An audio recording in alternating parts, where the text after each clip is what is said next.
हर में गोरी कुछ कैले रहो कि ना, कोनो यार के मोहर रानी मरवैले रहो कि ना, मरवैले रहो कि ना।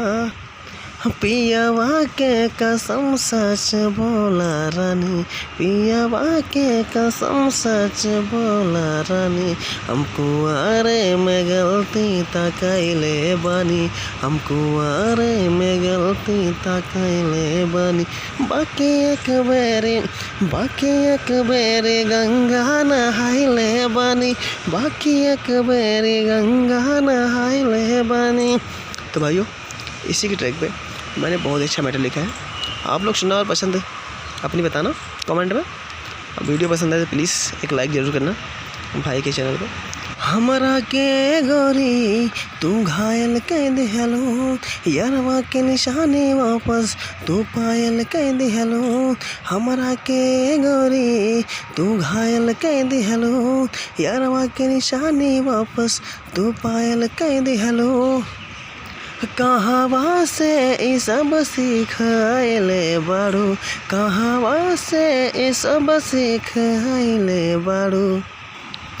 कहाँ सीना तो सीना में धाइले बाड़ू, कहाँ सीना तो सीना में धाइले बाड़ू। तू ता दिलवा के, तू ता दिल के खेलहु ना समझले बाड़ू, तू ता दिल के खेला ना समझले बाड़ू। तो भाइयों चलिए आपको इसका अंतरा सुनाते हैं। अंतरा बहुत अच्छा है, बहुत बढ़िया है। मौका देता रू धोखा, जाता रू ससुरा तो हमारा के छोड़। भाईल बानी बाउर रानी, नाही रुकाता वे अखिया से लोर। लागता हमके शिकार कैलो, काबो ना हमसे तो प्यार कैलो।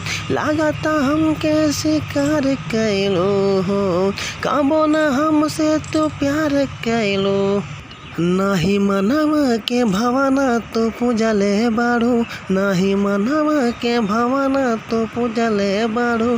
तू ता दिलवा के, तू ता दिल के खेला ना समझले बाड़ू, तू ता दिल के खेला ना समझले बाड़ू।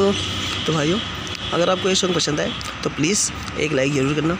अगर आप हमारे चैनल पर नए हैं तो चैनल को सब्सक्राइब ज़रूर कर लेना ऐसे ही वीडियो रोज़ देखने के लिए। अगर आप एक सिंगर हैं तो प्लीज़ आपके लिए बहुत बढ़िया ऑफ़र है।